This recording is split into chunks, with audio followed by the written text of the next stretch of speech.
Can everyone see my screen? Yeah, looks good. Okay. All right, awesome. Hello, everyone. My name is Celestine Nema. Thank you very much for that introduction, Kinoti. Please excuse me. I do have a bit of a cold, so my voice is a bit shaky. But if you can't hear me, I'm very willing to repeat myself during the Q&A session for anything that you didn't hear clearly. So as I said, my name is Celestine Nema, and I'm as a program coordinator for entrepreneurship and work integrated learning. But I also wear another hat as a project lead for an organization called the African Impact Initiative. And that's actually the organization that basically housed and trained the entrepreneurs that we're going to be seeing today. So I'll be speaking about the program that we have under the African Impact Initiative that supports African entrepreneurs. And you can get to see our journey as well as the work we've done with our partners over the past few years. So in terms of the organization itself, our vision is to create a reality where it's never too early or too difficult for every young African who has a great idea to bring it to life and make a difference. And so we believe that the best way to create the future, the best way to improve the future is to create it. Sorry, just give me 1 second here. Apologies. So our program under the African Impact Initiative is called the African Impact Challenge. And the goal of the African Impact Challenge is to build the Africa we want to see by investing in our continent's aspiring entrepreneurs. We do this through enabling them to build market-creating innovations, which tackle their countries' or their communities' biggest challenges using technology. We hold the challenge every year in different African countries, and I'll go through our journey. And so far, we've worked in about 4 countries, just planning to go into our 5th country this year. To the right or to the left, depending on what you see, are actually pictures of some of our first entrepreneurs that we worked with when we first started in Ghana. And right in the middle is actually our founder. His name is Efosa Obano, and he's right here in the middle.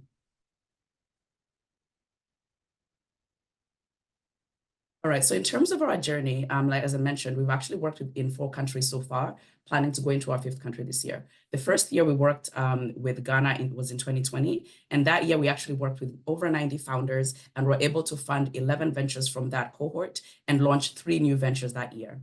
The following year was a fantastic year for us because we grew our participants by over 5 times. We went from 90 entrepreneurs that we worked with to over 500 entrepreneurs that participated in the program. And we were able to fund the top 30 out of that cohort and launched 8 new ventures that year. The following year, we went to Rwanda in 2022. And this year, we were able to, again, increase our numbers by quite a bit.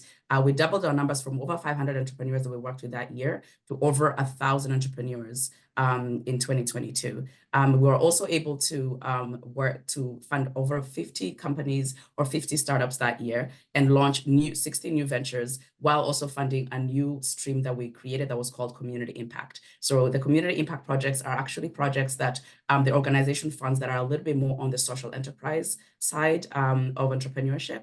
And we're actually able to start doing that in 2022. So last year, which is sort of like going into this year as well, we went to South Africa, and there we were able to, again, double our numbers. We were working with over 2,000 entrepreneurs, funded over 90 of them, and launched 26 new ventures. So that is a quick overview of what our journey has been like so far. But I'll go a little bit in depth just so you understand the amount of work that actually goes into the work that we do. So as I mentioned, we actually started the African Impact Challenge in Ghana in 2020.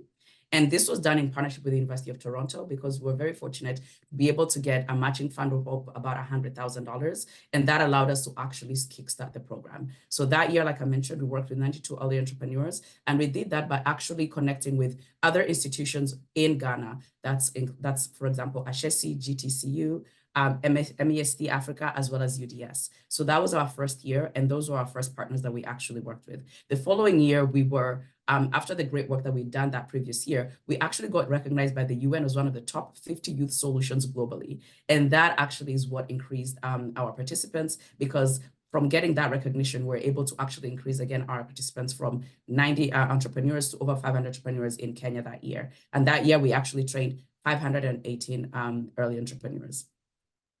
The following year, we went to Rwanda, and as I mentioned, and this year, again, we were quite fortunate because after getting the recognition that we got from the UN and a lot of the work that we'd done with our entrepreneurs in Kenya, we received significant support from the MasterCard Foundation, and we were actually able to launch an additional stream called the Health Entrepreneurship Challenge. And this, again, was done with support from our institutional partners, who I will actually mention in a later slide.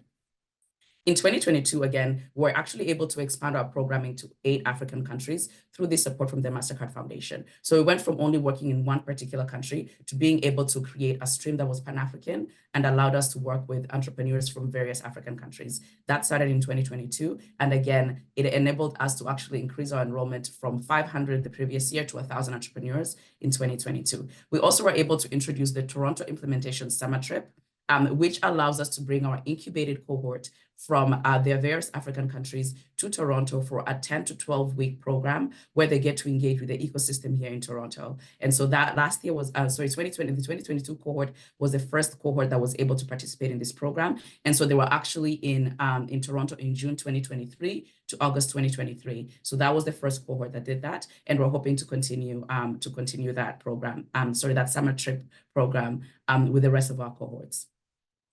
So the Summer Trip program is actually done in partnership with the University of Toronto and 3 of its accelerators. That is the Bridge, H2I, and iCube. These 3 accelerators are actually in each of our 3 different campuses. And so it allows our entrepreneurs to be able to connect when they come to Toronto, to connect with the University of Toronto with all of its different campuses and what each of the different campuses offer. And so that's, yes, in terms of our summer trip. And so for last year, which is basically 2023 going into 2024, we expanded our programming to 4 new African countries. We're able to get entrepreneurs from South Africa, from Chad, from Nigeria, and from Ghana as well, in addition to our East African countries that we've been already working with. And so, again, that enabled us to actually increase our enrollment by 2 times what it was the previous year. And so last year, we actually engaged over 2,000 entrepreneurs in our program. This allowed us to actually be able to bring our entrepreneurs that we've been working with from our 2 health entrepreneurship cohorts to the MasterCard Foundation convening that happened in Cape Town last year. So this allowed us to be able to present our entrepreneurs on a pretty global stage by bringing them to connect with other like-minded individuals, but also scholars and other individuals who are part of the MasterCard Foundation that they were able to connect with in Cape Town last year. So currently, we're actually planning for the 2nd year of the Toronto Implementation Summer Trip for our cohort from last year. So our South African cohort, our cohort from South Africa, as well as our Pan-African cohort from 2023, will be actually coming to Toronto in about 2 weeks, I believe, actually. So they'll be here the first week of June, up until mid-August, and they'll be going through similar programming that our previous founders were able to participate in. So the 2 founders who are actually who will be presenting today are part of our 2022 alumni. And so they actually got to participate in the program by coming to Toronto last year. And I'm looking forward to them sharing about how that experience was like for them. And I definitely don't want to take a lot of time because I know they have a lot to share, but I really wanted to just use this time to also say a big thank you to our institutional partners. As I mentioned, we've been quite fortunate to work with a lot of really great institutions on the African continent, as well as the University of Toronto, in making sure that we support entrepreneurs and all the great work they're doing on the continent. I think that's pretty much it for me, but I really wanted to kind of just like maybe go over a little bit of what our program approach is, just so if anyone is curious and maybe is interested and might want to participate in the program, you'll understand what it looks like. So we do our call for applications usually at the beginning of the year, around February and March. And that takes about a couple of months because, as you can see, we actually do end up working with a lot of participants. And so we give people enough time to be able to go through our application process and submit the application for us to consider them to participate in the program. And right after that, we go into our pre-incubation phase, which normally actually starts around now. So it starts around end of May to June, and it's a 6-week virtual learning phase that allows their entrepreneurs to be able to go through self-paced learning where they get modules from from some of our partners, as well as some of our professors, for example, from the University of Toronto. And that allows them to be able to grow their business at their own pace for about 6 weeks. After that, there's what we call our venture assessment. And we do this by actually going through the modules that each of the ventures has submitted. And we do this to ensure that we're able to select the incubated program, so the incubated cohort for that particular year by focusing on what impact, how much impact that their venture or their solution is creating, if their venture or solution is sustainable, and if it's actually scalable. And so based on that, we are able to usually choose the top teams. Usually it's about 16 to 20 teams that are chosen for under this at this particular stage. And from then on, those chosen teams are our incubated cohort, and they then go through a 12-week mentorship program. So that's about 3 months, which basically goes to works all the way from September towards the end of the year. And during that time, they are meeting with mentors. They receive funding so that they can actually obviously cater to their businesses, as well as any other sort of like needs that they might need from us as an organization to make sure that they're able to move their venture along to different growth stages. From then on, we actually have what we call our investor and pitch day and graduation ceremonies. And this allows us to be able to present our incubated cohort to various individuals who might be interested in investing in their businesses. But it also allows our ventures to present their ideas basically to the world, because our pitch days tend to be virtual. And so we actually encourage anybody from across the world to watch them and give their input on what they think about the ideas. And so that's sort of like a step that usually is usually towards the end of our programming as our founders are going into our implementation and growth phase. So as I mentioned, our founders eventually come to Toronto for about 10 weeks, and that's actually during the implementation phase. And once they come to Toronto is when we actually close off the program, and then we start planning on the incubation of the following year's cohort. So yeah, I hope I was a little bit clear in how our program actually runs so far, and also what our journey has been like to date. If you have any questions, I will definitely be around for the Q&A, and you can ask me any questions around the work that we do, the organization itself, or the African Impact Challenge. But from here, I definitely want to not take any more time. I would love to introduce our wonderful, wonderful entrepreneurs. We have Numbor Evans from Moto, who's based in Mauritius, but I believe he's actually in the United States of America at the moment. And you also have Pauline Gacee from Doctors Live, who's based in Kenya. And I'll let them introduce themselves because they obviously know how best to introduce themselves and their ventures. But please give them a warm welcome. And I think we're going to start off with Numbor Evans, and then we'll have Pauline go after him. Thank you very much.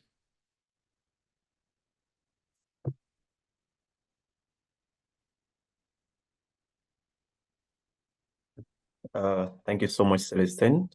Hello, everyone. Good morning. I'm just going to pull off my slides to begin.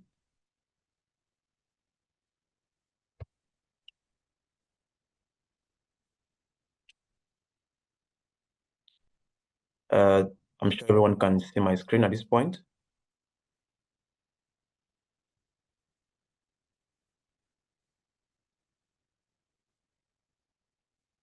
Can everyone see my screen? Yes, it's visible. Let's go ahead, Ivan. Okay, perfect. Thank you so much, Kinoti. Thank you, everyone. Thank you, Celestine, for the introduction, and of course, for the work you guys do at AIC. It's really, really impactful, especially on the end of entrepreneurs like myself. So my name is Numbor Evans Kunju. I am a final year doing a master's in electrical and power systems engineering at the African Leadership College in Mauritius. And I am the founder of Moto Health Technologies, which I'm going to talk a little bit more about in the course of the presentation. I am also the founder of the ALC Valley, which is sort of an entrepreneurship ecosystem for young African entrepreneurs. And finally, I am the author of a book called The Gen Z Entrepreneurs of Africa, which is mostly focused around mindset shift for young African entrepreneurs to be able to devise and provide solutions to the problems that are faced on the continent. So, I'm going to talk a little bit about Moto Health Technologies, which is a smart mobility platform. Of course, it is part of a holding company that we've incorporated here in the United States of America. That's where I am currently.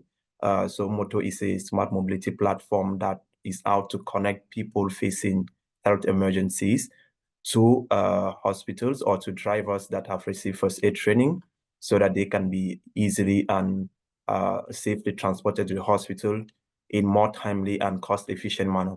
So to date, at Moto Health, we have been able to get about $30,000 in grants, and this has enabled us to develop our prototype solution, which is being operated in Mauritius. As you can see on the screen, we have a mobile app and a website. The mobile app enables people facing health emergencies to call drivers who are like 15 minutes around any person that needs a medical drive or that has a medical emergency.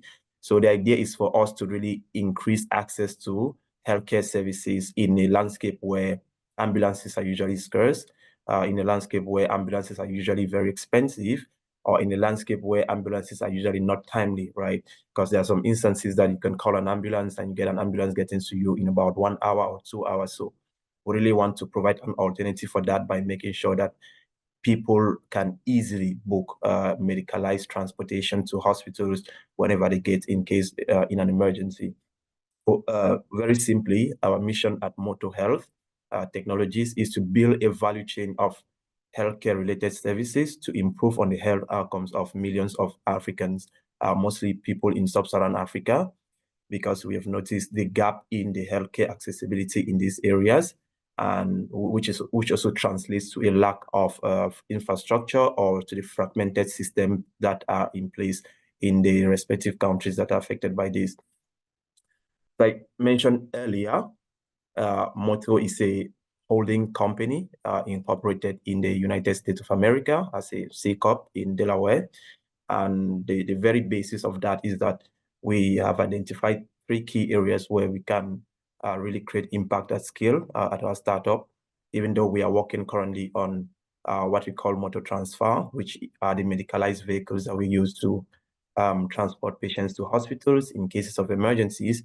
We're also working on what we call Moto Fly, which are solar-powered drone solutions that we use to deliver medications for people living in remote areas, in the sense that you can have sort of B2G, business to government partnerships that enables you to deliver medications from one location to the other without necessarily using a road infrastructure, because usually roads are not as accessible, and usually it takes a lot of time for medications to get to people in remote areas. So with MotoFly, we are really trying to innovate on faster ways of doing this. And then with Moto Consult is more around remote consultation that patients can easily book doctors on demand. Because conventionally with remote consultation, what happens is that you book a consultation and you have to wait for a date for the doctor to match you so that you guys can speak. But with consultation on demand, what we're really trying to do is that it's the same way maybe when you call someone and they pick your call. We also want it to be that whenever you book a doctor, it's like an instantaneous exchange that happens between both of you. So that's sort of like the umbrella of Moto Health Technologies, and those are the solutions that we are building at our startup currently. So I'm going to talk a little bit about my entrepreneurial journey and my journey with the African Impact Initiative. So on the first slide, you will see me right there in the middle in blue. That's the first startup that I founded, which was mostly centered around education. It was an edtech startup that was mostly focused on providing high school students with materials to enable them transition to university.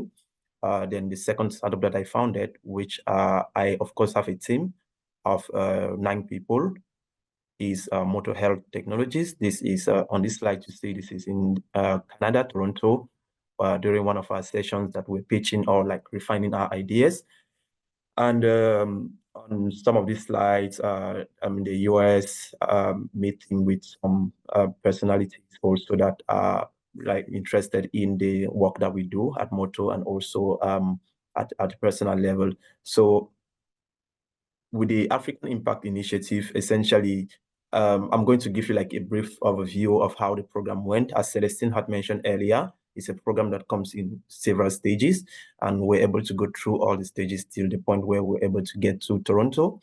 So as you see on the screen, we had like the opportunity of meeting with a lot of people during our stay in Toronto. As you can see, that's the mayor of Mississauga, which is a city in the outskirts of Toronto. So I think the way AIC is structured makes it in such a way that as an entrepreneur, you really get to immerse yourself into an ecosystem where you have like-minded individuals that are really doing things that you are also doing. And this really enabled us to get access to more resources, because we're really like when you, I think one thing that stands out is the fact that you bring a cohort, or you bring people that are doing basically the same thing on the continent and put them together.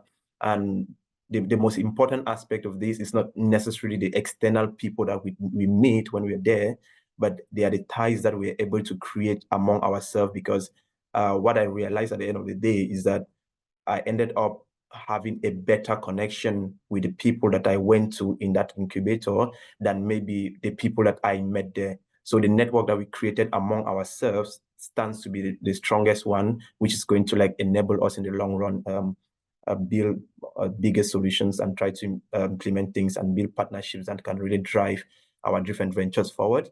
Aside from that, of course, we really had the incredible opportunity to meet a lot of people across Canada. Starting from VC, we were entitled to meet the tech stars, for example. We had the chance of engaging with Grand Challenges Canada, which really enabled us to understand the dynamics of impact investment in Africa from the lens of from a Western lens, which was really something interesting. We also were able to build relationships with a lot of people. There are a lot of people that we are still in touch with today because of the program, working in being at the University of Toronto during summer. And of course, there were a couple of funding opportunities of follow-ups that we potentially could explore.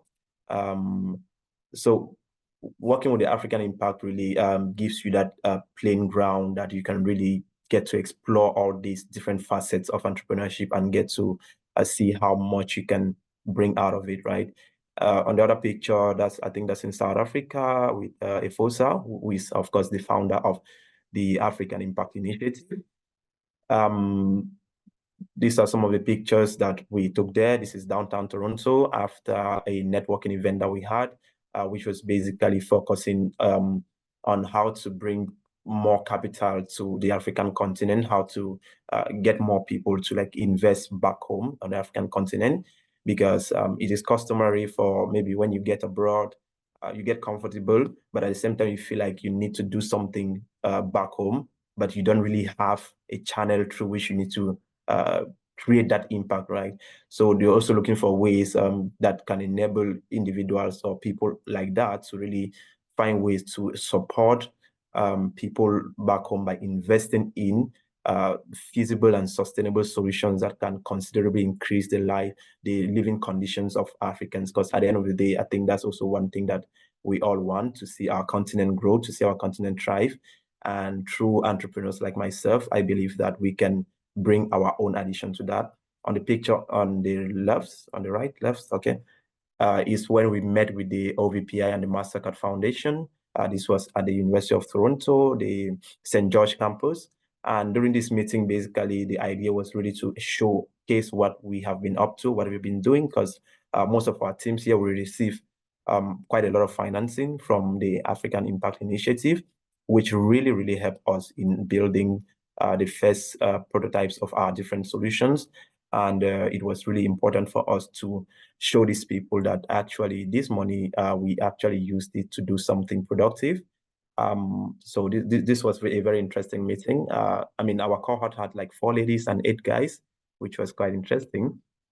So the travel to Toronto, as I had mentioned earlier, the last phase of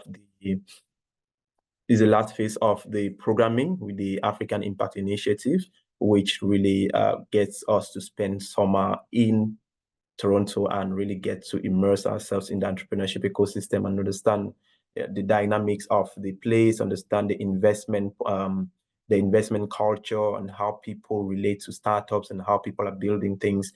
So I think for me personally, it was really, really eye-opening, because I got so much inspiration from there to do a lot of other things that I couldn't necessarily see from the small lens that I was from a small bubble in which I was initially. So I think the fact that this program takes you to Toronto is also a mindset shift that enables you to see the world from a different angle, because definitely you get to get your eyes open on a lot of things, and you can begin to have new ideas, you can begin to develop new solutions for the problem, or you can begin to see how differently you could target the problem that you're trying to solve. So I think it's something that is really important as well. So our products, as I had mentioned earlier, Moto is more like a holding company, and we have different products. And currently, what we have been able to prototype is MotoFly. MotoFly is a solar-powered drone solution optimized for long-range delivery of medications to people in remote area. And then we talk about Moto Transfer, which are basically medicalized cabs that enable people to easily move to and from health centers in a safer and a more timely way, right? So I think I'm just going to have a small demonstration of the prototyping process of MotoFly, and then also perhaps a demo video of Moto Transfer, which is our core service, which is the one we use to transport people. I'm just going to play the video. And of course, if there are questions, I think we are really happy to answer them in the comment section as well. So I guess you get the sound. Yes, this is me. You're probably asking yourself how I found myself here.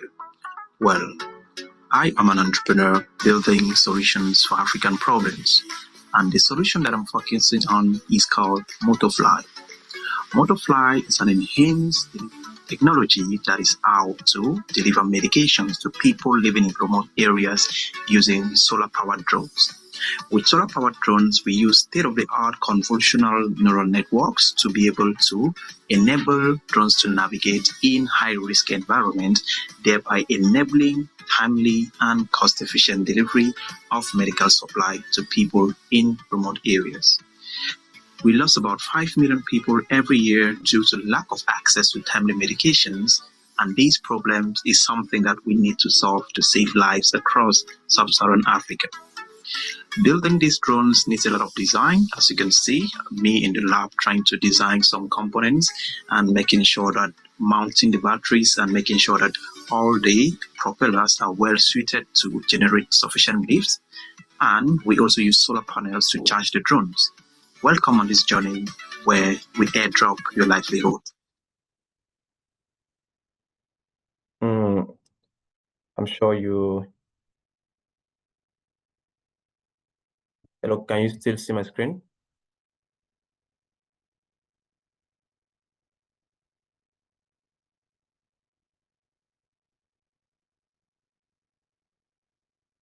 Okay, I'm going to play the second one, which is more around Moto. Okay, this is our website. It's more around Moto Consult, Moto Transfer, which is the patient transport service. It's more like just a demo video. When every minute counts, trust in a ride that's more than just a taxi. Our drivers are first aid trained and ready to assist. Because at Moto, we believe that getting you there safely is just as important as getting you there fast. Join us on this journey towards a safer community, one ride at a time. Okay, can you guys still see my screen? Yeah.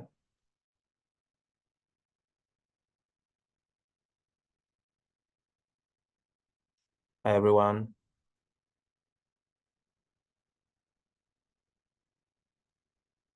Hello, can you get me? Yes, we can see. Please go ahead. Okay. I thought everyone had disappeared.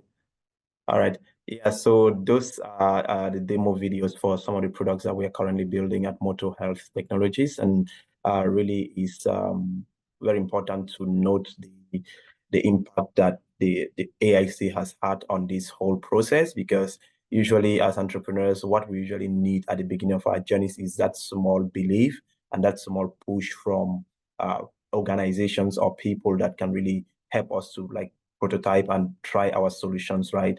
And that really comes with a lot of consideration, because at the end of the day, ideas are just ideas if they are not executed. And to execute ideas, sometimes you need some sort of backing from people. And that's something that I really always appreciate AIC for, trusting us at an idea phase, because most impact investors will always want to see figures before they can really invest in your venture, not necessarily ideas, but figures to show that you are doing something.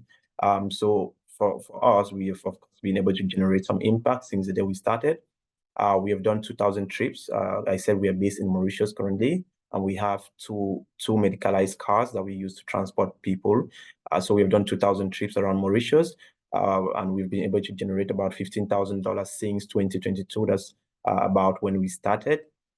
We got about $30,000 in grant. That's the money that we raised, and that's what we're using to develop our products, the drones that you saw, the websites, and we've been able to create 8 jobs for people in Mauritius. So jobs in marketing, jobs in tech, jobs in the aspect of the drone development as well. So those are some of the things that we are quite proud of, and we're quite happy to share. And then, okay, I think I'm still on time. Yeah, so of course, as an entrepreneur, is going to be very, very unfair to say that we don't have challenges. It comes with a lot of challenges, and we do face some of them at this point in our development phase.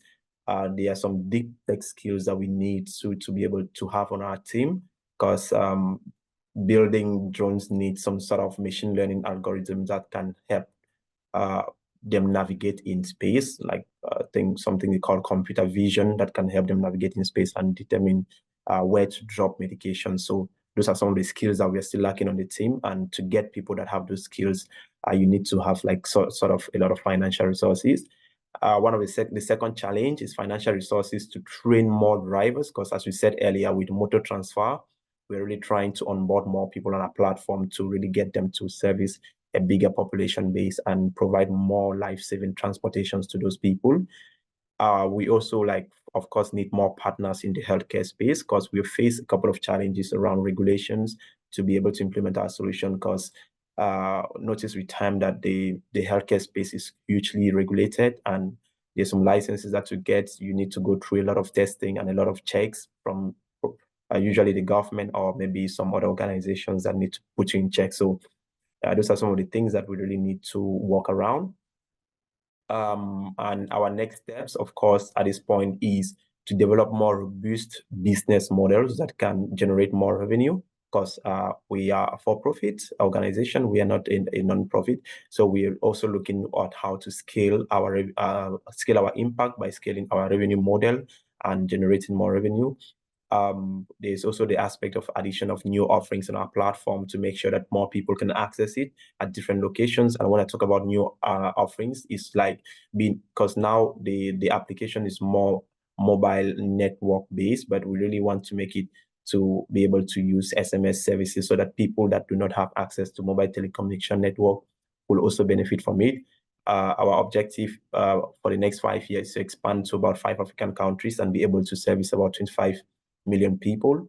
And for this year, the idea is to be able to onboard about 360 drivers on our platform, which is going to enable us to service about 90,000 people if we are using our ratio of 1 taxi is to 250 people. And of course, for that to happen, we also are looking at funding opportunities. We want to raise a pre-seed round of about $500,000, which is also one of the reasons why I am currently in the US trying to raise more money that you can use to invest and scale our venture. But of course, we are open to any suggestion, any support or opportunities that might be fit for the purpose, because we do believe that healthcare accessibility in Africa, the gap is something that we need to bridge. And the best people to build that solution is us as Africans. And I really do believe that we can achieve that if we really develop that supportive environment and ecosystem that enables us to build these solutions. So yeah, that's bring us to the end of my presentation. Thank you so much for listening in, and I will give the mic to Celestine. Thank you. Thank you so much, Evans. That was great. Fantastic. Thank you. So just in the interest of time, I think we'll go ahead and pass it over to Pauline. I think Pauline should be able to go ahead and share your screen. All right. Sorry. Thank you, Celestine. All right. Good morning and good afternoon, everyone. My name is Pauline Gacee. Thank you so much, Celestine, for the introduction. And also just for the opportunity to be here to speak about Doctors Live and about AIC and just the journey that has been. So just quickly moving forward, my name is Pauline Gacee. I'm a co-founder and chief creative officer of Doctors Live. We are 3 co-founders. There is David Mombali, who is a co-founder, sorry, and CEO. He has his professional background is in business and IT and is actually graduating from his MBA today. So congratulations to him. And Dominic, who is also the other co-founder and our CTO.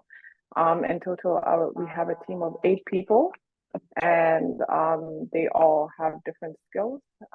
And yeah, so a bit about my background. I have a degree in law, and I'm also a certified counseling psychologist in Kenya. And my journey to entrepreneurship started with just me stumbling on my passion in mental health, and that was in the beginning of university. And Doctors Live, which I will speak more about shortly, is more of a passion project for both Dominic, David, and I.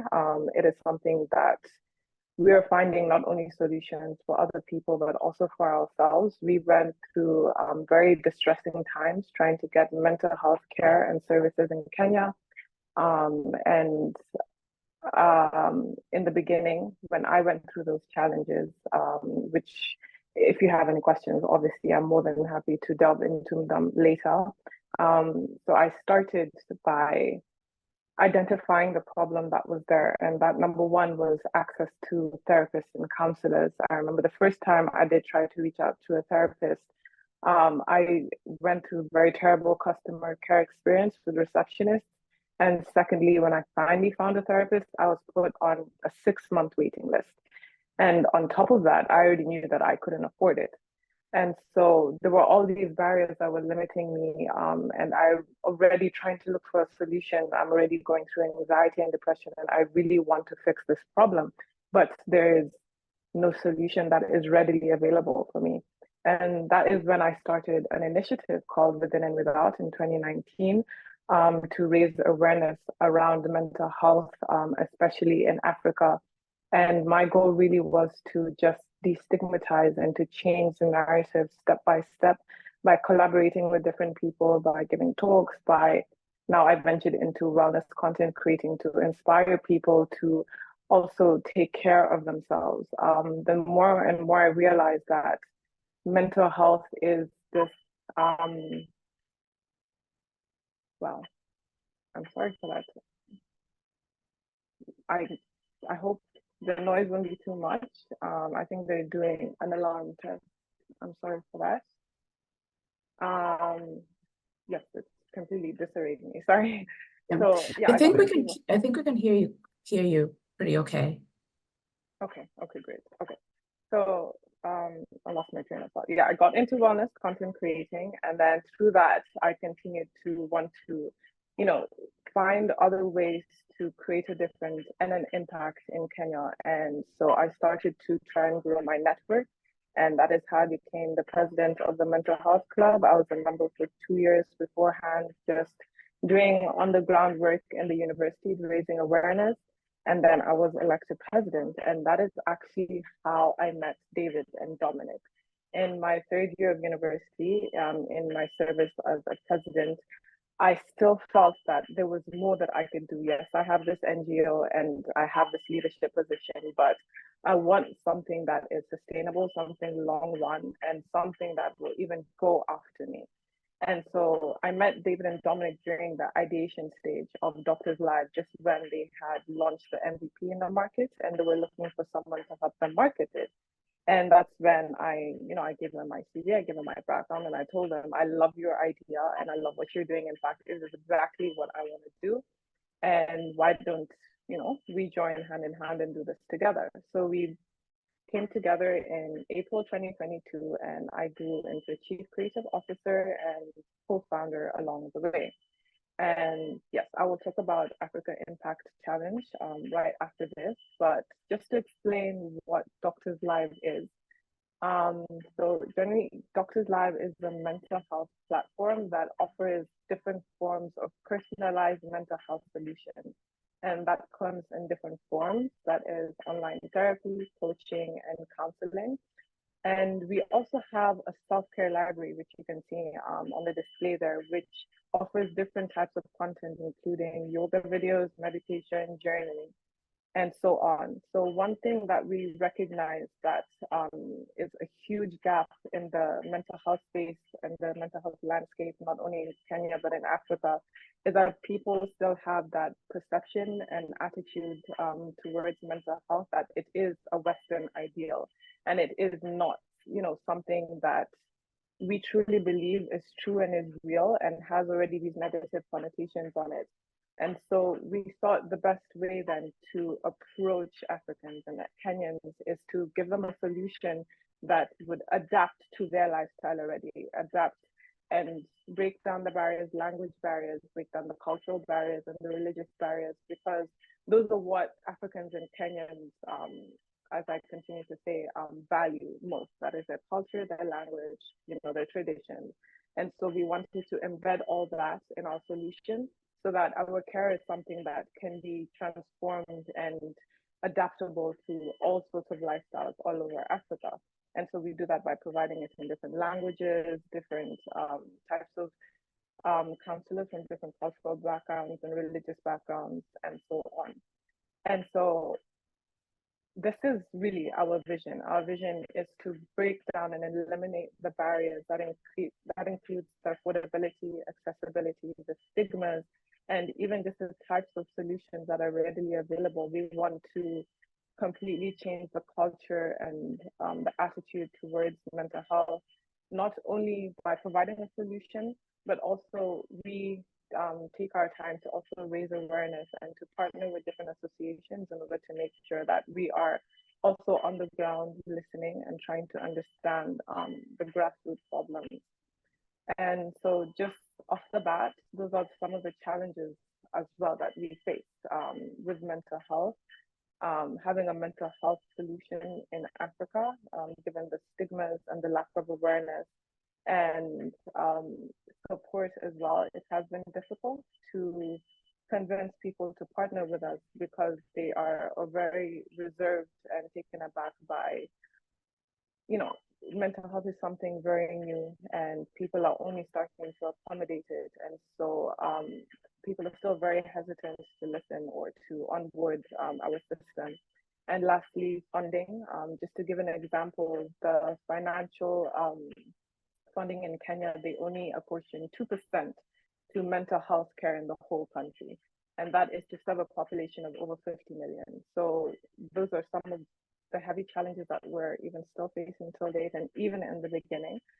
But besides that, we were still very motivated and dedicated and passionate about this company. And we knew off the bat, those are some challenges that we would face. But we launched up our MVP in March until August 2023. And these are some of our successes, how much we generated, over 1,200 downloads. We're able to onboard over 25 psychologists in partnership with the Kenya Association of Professional Counselors, who provided us with accredited and certified counselors.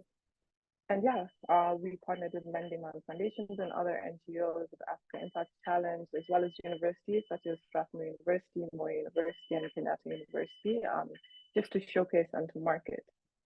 Now, I just want to talk a bit about our journey, because I did enter, yes, in the ideation stage, but just how we grew and how we even came to learn about AIC, because there was so much that we did before that. And the first step that David and Dominic did was to find a team, and that's how I came on board. And even in my own capacity, bringing my own skill sets, I still needed to do my research and brainstorm in order to add my value into the company. And by consulting, what I mean is just talking to everyone and anyone. And so just trying to see if our idea would even fly in the minds of Kenyans. So we'd just go around speaking to just a common layman, whether it is just someone, our friends, our cousins, and even going as far as speaking to psychologists, going into therapist offices and asking them, what are some of the challenges that you are facing? And if you had our system, would this help you with your scheduling, with finding more clients and connecting you with clients and so on? And that really encouraged us because the feedback was very positive. And that also helped us grow our networks. And so just continuing to put ourselves out there, doing different pitch competitions. There are so many that we did before AIC. Some we won, and some we did lose, which is part of the growth and part of the journey. And so how did we find, okay, before how we found AIC, how we found these different opportunities, that is just through different forums, different platforms. And the most important thing I can say is networking. And yes, so in terms of AIC, how we found AIC was actually very interesting. It was through this website, F6S, which is a global community platform that basically just posts about different funding opportunities, accelerator programs, talks about different investors. It is like an encyclopedia for tech and business. And that is exactly how we came across AIC. We found the posting for the application. And this was a time where we were applying for as many competitions as we could. And once we found AIC, in fact, we dedicated our time to complete that application because it completely served what we were looking for. And now I'd just like to talk a little bit about the African Impact Challenge in itself. And when I was creating this presentation and I was just going through just our pictures and our videos and going through my diary of all the logs I took of each day and just going through all those nostalgic moments, I'm just re-inspired again and just grateful and just completely mind blown after everything that has happened, how much I have learned, the people that I've met, the connections that I have made, the opportunities that we have even acquired now, even from our involvement with AIC. And so Celestine had explained now the steps that it took, starting with the application, pre-incubation, then the pitching, running the pitch, going to the graduation, and then now our implementation in Toronto. And before I talk about Toronto, I'd just like to describe AIC in the way that I see it in my head.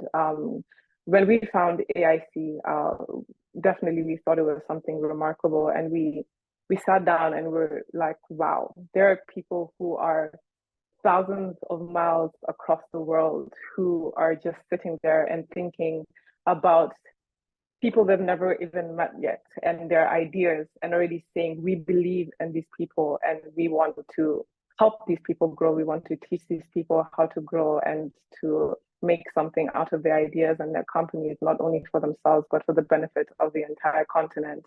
And to have that, to have people, say that we believe in you and we want to see what you can do with this is absolutely incredible, because you come to find you don't have a lot of that back home. You don't have a lot of these opportunities back home, and people who are very enthusiastic about helping you. So thank you very much, IC, for that opportunity. And I'll just go straight into how AIC impacted doctors' lives as a whole. To start off with, the 10-week program from July to June, to August was absolutely incredible.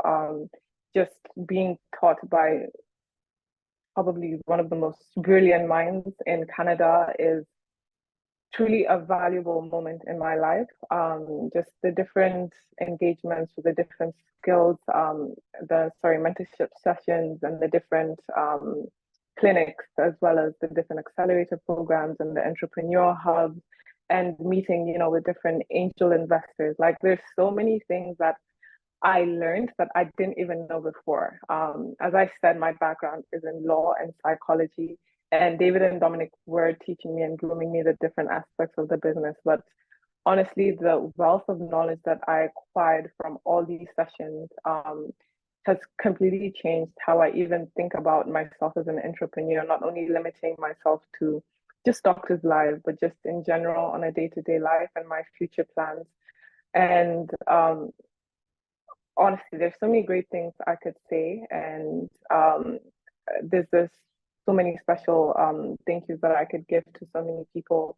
But just in a nutshell, number one is the knowledge. I learned a lot, and knowledge that I'm still using till date, still using for Doctors Live, and still using in my NGO and other different ventures. Number two is the networks. As Evan said, we have been able to create this sort of family between us out of the 12 founders, and it is something that is worth more than money. Like, the connections that we have built is amazing, and we're still connecting each other to opportunities and different, just things that we can grow from, which is amazing, and pushing each other. And with the funding that we're able to receive from AIC also took us a long way. As co-founders, we all have full-time jobs, and we found it very hard to just to keep up with our responsibilities. So through AIC, we had a lot of delays with updating our app, but we were able to hire 2 more software developers. That also helped us now as we are developing a chatbot in our system as well, hoping to launch it by August this year. And yeah, fourthly, actually, is exposure. Immediately after the after the implementation, stage in Toronto, we did start receiving emails from different people. 2 investors did reach out to us, as well as people that we would approach that we wanted to partner with. Immediately, we told them about our involvement with AIC and the entire accelerator program. Like, it gave us that recognition, which I can definitely say has given us an upper hand, which is amazing. We're still in communication with one of the 2 investors, and we're just definitely hoping for the best. And lastly, the biggest impact again and again, and I will stress this, is just a sense of empowerment. Just knowing again that there are people out there who will sacrifice everything to help us grow and to achieve a certain end was absolutely incredible, and we appreciate that. It's taught us confidence, and till this day that is lasting within us, probably confidence maybe that we wouldn't have acquired somewhere else. So in terms of AIC, it was the best decision we ever made, and honestly, the best thing for our company. So moving forward with Doctors Live, we are still pushing. As much as we are still facing some challenges, we're not giving up, and we're hoping to onboard insurance companies as well as businesses. We're speaking to a couple in Kenya and in Rwanda. And on top of that, as I said, we're trying to leverage AI and machine learning in order to incorporate a chatbot, which will be available 24/7 for users to ask questions and speak to. Obviously, it is a very controversial topic, so we're doing very intensive market research into that. And yes, after that, we hope to expand to the rest of the continent by January 2025 and continue to grow in that capacity.